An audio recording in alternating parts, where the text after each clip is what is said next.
Hello, hello. My name is Kim Addis. I am the president and founder of Frame of Mind Coaching, and you have just joined the Frame of Mind Coaching podcast, where we invite leaders from all over the world to come onto the podcast and get coached live and in person. Today, my guest is Lauren Huffmaster. She is the founder of a very, very interesting organization called Adventure Therapy Foundation. Lauren, welcome. Thank you so much. So you're in California. Yes, I am. And tell us a little bit about the Adventure Therapy Foundation. What is it? Who is it for? Why did you create it? Yeah, so I am a young adult and I have a diagnosis of metastatic breast cancer.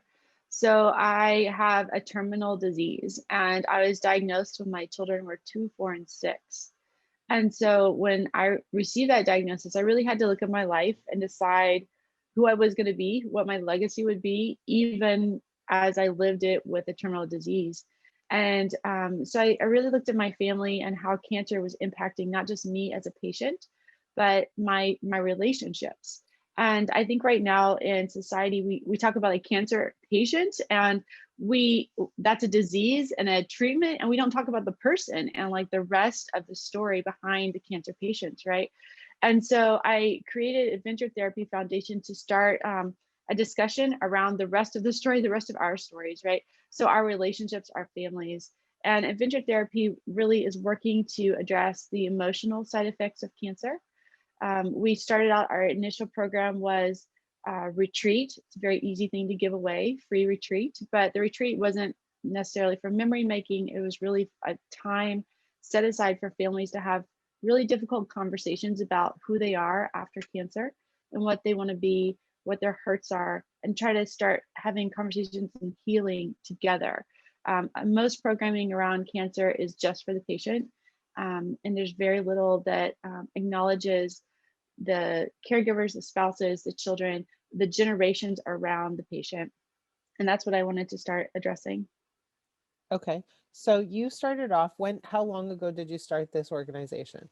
I think we're about 4 years in. This year will be 4 years. Okay. And so, and it's a difficult question to ask you, but where are you in the process with your own cancer experience? So when you Yeah, say I no, have a terminal disease, what exactly does that mean? Help us kind of really understand where you're at and what you're facing personally.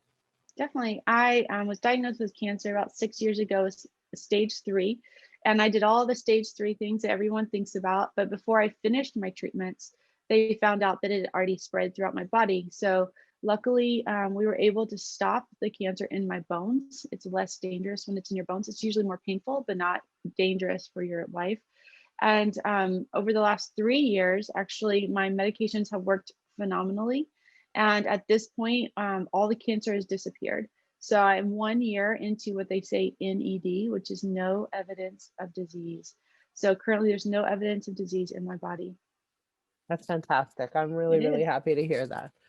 And before we get a little bit more into, your mission, your professional mission, how has this impacted your family and your being a mother and everything else, your Yeah, I relationship? mean, definitely.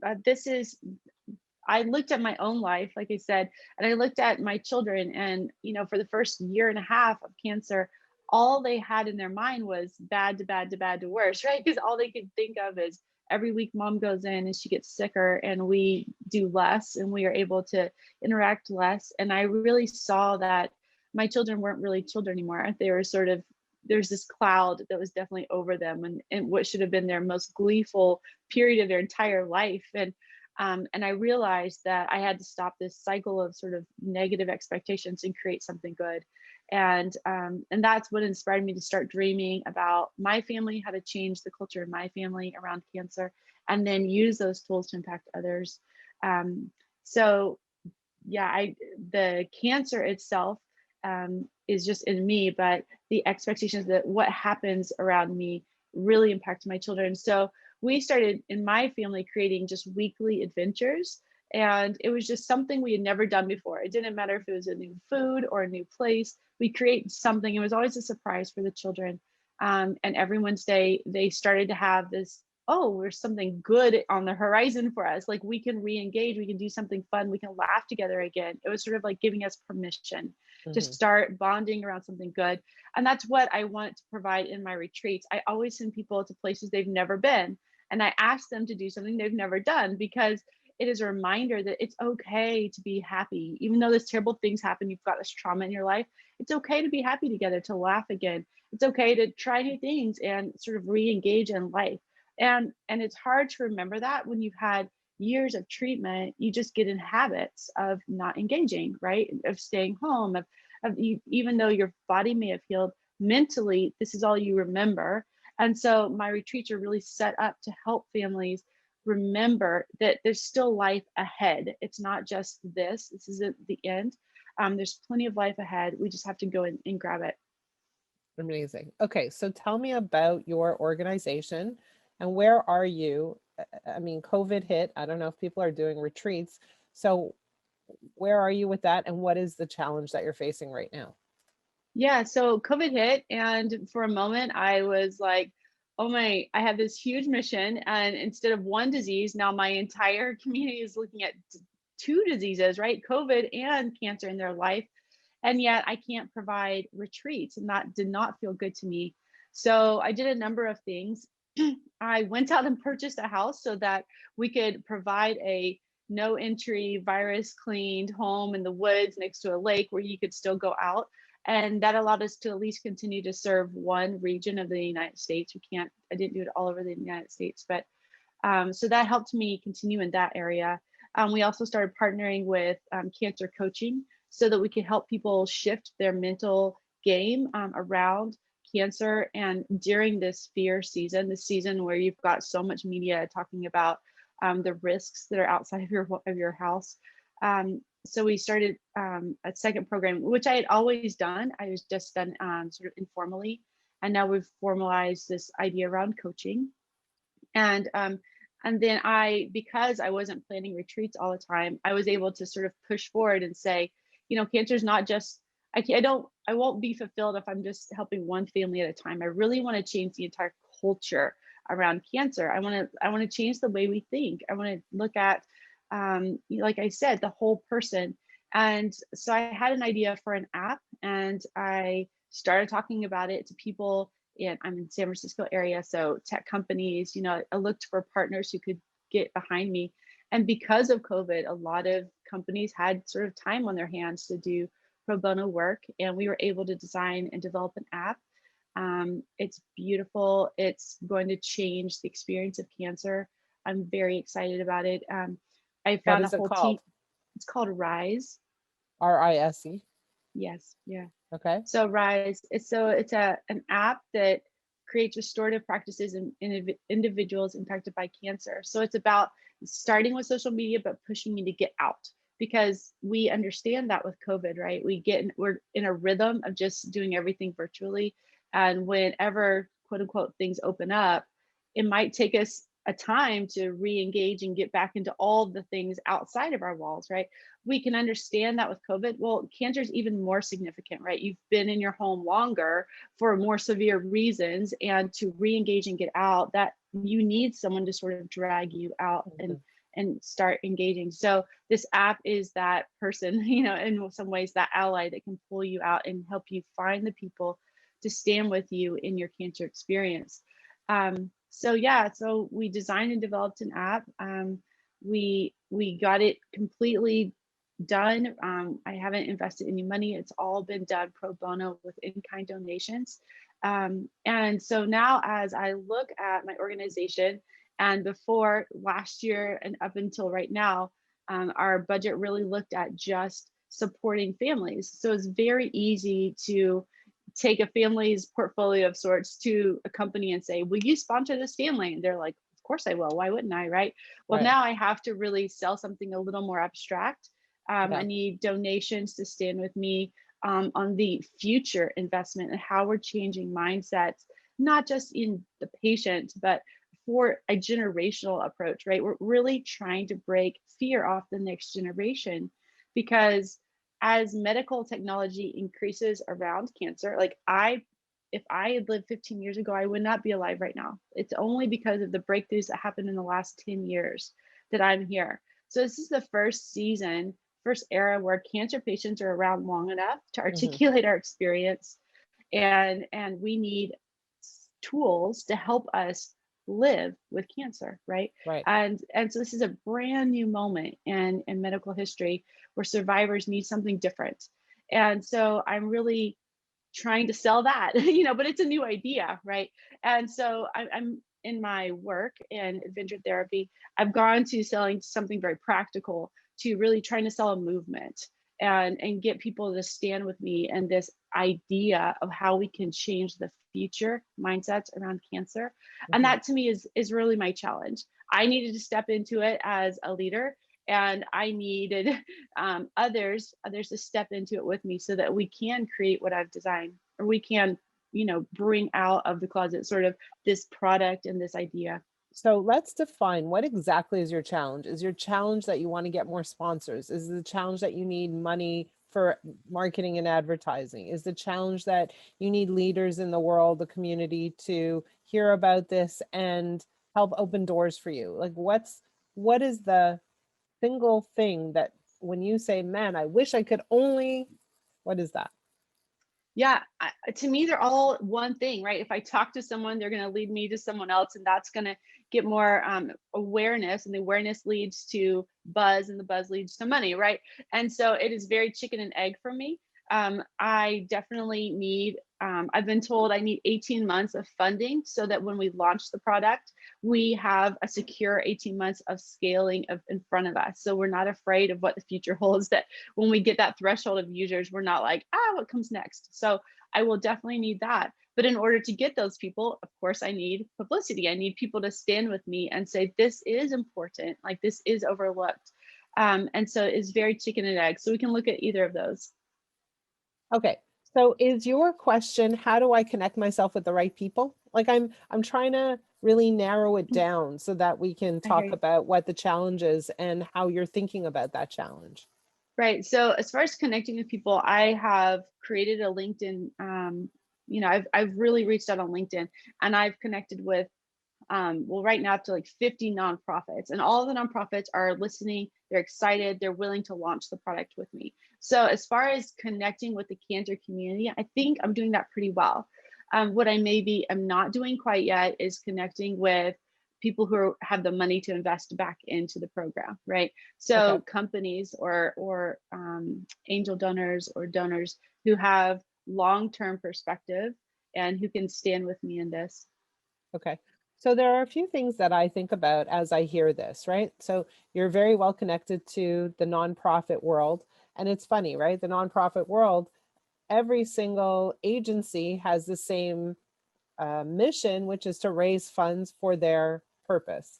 And so in a funny way, like that's not the place you might want to go to for funding, right? Mhm. Although you Right. need it for support and for the voice that you're trying to create. And so the question becomes, where can you go for funding? Like, what are your options?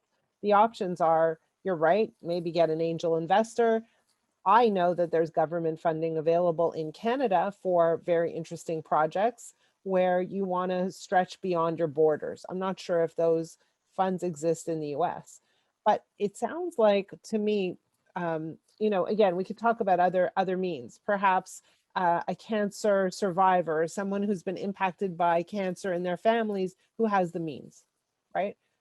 Another option is to like tap into organizations that are um, have communities or members that are focused on not fundraising, on building their companies, who have a little extra to spare, right? So organizations like YPO, where you say, hey, here's my mission. And so the question becomes, how do you get involved and integrate into the world where money is not an issue? Exactly. Right. And so part of it is that world accessible to you? Do you feel like that? Or is that world far away from you in your mind? No, it's definitely becoming accessible. I've made multiple presentations to organizations like Fortune 500 companies. The question is always getting to the decision maker. You start somewhere and you sort of build a relationship over time until you can work up to the decision makers who will make those choices. And so that's time. And as someone with metastatic breast cancer, time is always like my enemy, right? I'm on like this urgency, like we got to get this done today. And so, but I am choosing to, be calm, start one relationship at a time and build into these companies and hopefully build my way into someone who can introduce me to the decision makers. Right.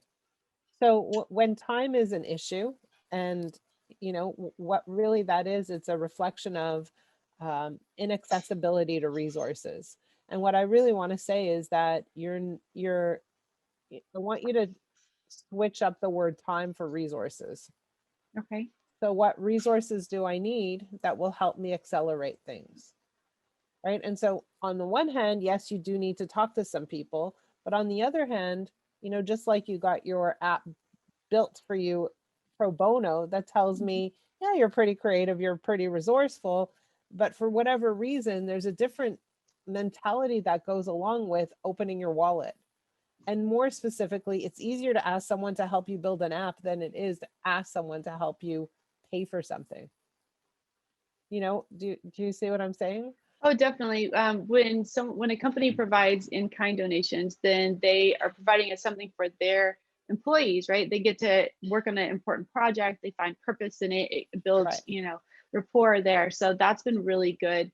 But yes, at this point, I do need in-kind support. I always will do that because I believe there's exponential growth that happens there. But I also need a bank account that says I can't sustain this for sure, moving forward. Yes. So you said something really interesting that I want to explore, which is when we give a mission to employees, they wrap their arms around it. And so the question becomes, can we create a project per se where the employees are wrapping their arms around fundraising for this purpose, right? So, which is different from, hey, company, can you give me money?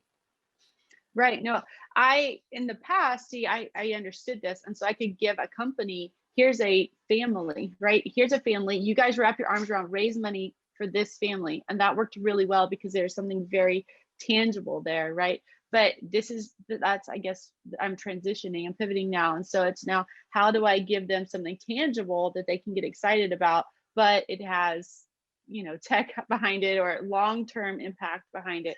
So that is definitely a transition I'm in. Yeah, and maybe it's, can you help me get the first 100 users on this site? So Yeah. it's also tangible, right? Mhm. So you're sponsoring the first 100. So that's also very tangible. And Mhm. you see, the thing is, what you want to do is you want to take what you've done successfully and now apply it. And perhaps it's a bit backwards, right? So usually we want to go to the top of the organization to say, hey, can we get the funding? But perhaps you need to go to the bottom of the organization to say, how do we make this tangible? Would your Definitely. team, And of course, yeah, sorry, when you start at the bottom, that does create buzz inside and that trickles upward as well. We think of things trickling downward, but in this case, it actually trickles upward. right. But, and the question will become, hey, team, right? Just whatever, a team in a company, would you get excited about this? And maybe it's not like the first 100, maybe that's a big number, maybe it's the first 20. And so that you have packages you could easily get people rallying around. Yeah. No, I like that idea because it is tangible. People can still see it. They can still see the impact 20 lives or 100 lives. But they Exactly. they also, as business people, could understand it takes money to do that. So then I could create sort of a package like if you could raise this money or bring me these people, then I can support them in a proper way. Right. And the other thing that comes up for me is that if there are companies that are excited about it, and maybe there's a bit of a competitive play you can bring to the table that says, okay, I have these 10 or 20 companies involved. Who's going to win the war, right? How many, we all want to impact lives. Who's going to win? who's going to impact the most lives. And then, make it a bit of a game, a fun game to play where there's a little bit of a competitive spirit to it too. But I love what you're saying, make it tangible. And I think you need to take your tangibility to this piece as well. Yeah, I just haven't been able to wrap my mind around how to do that quite yet. Because to me, it's a very different kind of game. But I like this. It's still, people want to impact one life. They want to bring good to someone. And so if I can just talk about the people inside of the app, that will make it, again, take that personal piece and put it back into the discussion. Yeah. And it's kind of like these 20 people who are using the app belong to this company, Mhm. you know? Mhm. And so there's a more personal approach, there's a more personal touch. Yeah, that could definitely work. Yeah. It's, um, on another front, I might have someone to introduce you to. So stay on the line and we can talk about that after. Wonderful. Yeah. I want to share with you and the audience a personal story, something that I've told a lot of people who have been to my presentations, but I'll share it with you as well. One of my kids, I have 5 of them, has had cancer. He had cancer when he was 16. It was Ewing sarcoma, and there was a bump that grew on his head, and we thought it was just a cosmetic bump, and it turned out to be cancerous. And we're in Toronto. We have an amazing hospital here called Sick Kids Hospital, but he was in the hospital every 2 weeks, in and out of treatment. He'd stay 5 days, come home, then 2 days, come home, 5-2, 5-2, 5-2. And it took a toll on him and his body. And the chemotherapy made him lose taste in his mouth. It became very metallic. He couldn't eat anything. The only thing he enjoyed was orange Tic Tacs.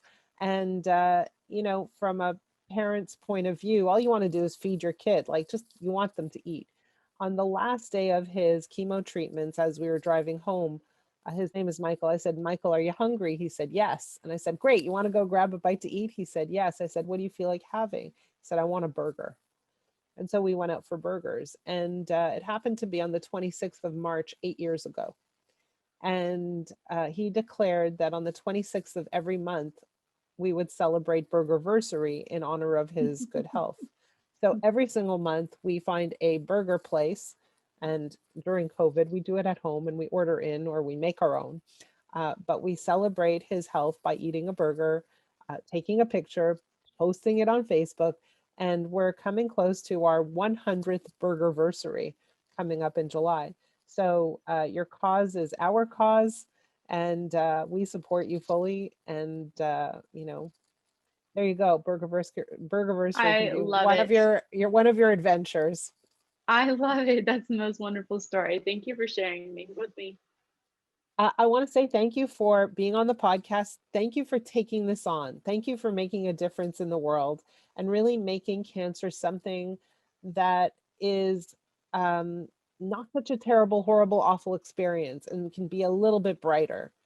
And I salute you for that. So thank you so much. For those of you out there who want to support Lauren, how do we reach you? How do we support you? How do we contribute to what you're doing? Yeah, definitely. We have a website, adventurefound.org, and you can go there. There's more information about our programming. There's a donation page. This week, we're launching a virtual 5K, so you can run from anywhere you are, and it runs from now till Mother's Day. And you can go to beachallenger.org where you can register. There'll be families you could support there if you want to donate to them. There's going to be memorial boards for families who've lost someone, specifically moms, in the last year or two. So we're going to honor them by running on Mother's Day. But you can go to beachallenger.org. We named it that because we're challenging these emotional side effects of cancer. We say cancer has been challenging families long enough. It's time for us to pick up a challenge and to sort of push back, support these families in the areas that they need. Love it. Thank you. And those of you who are listening, tune in, check it out, go to beachallenger.org, participate, do your run, do your thing, help Lauren out. Lauren, thank you. I Thank you so appreciate much. having you Thank on. you.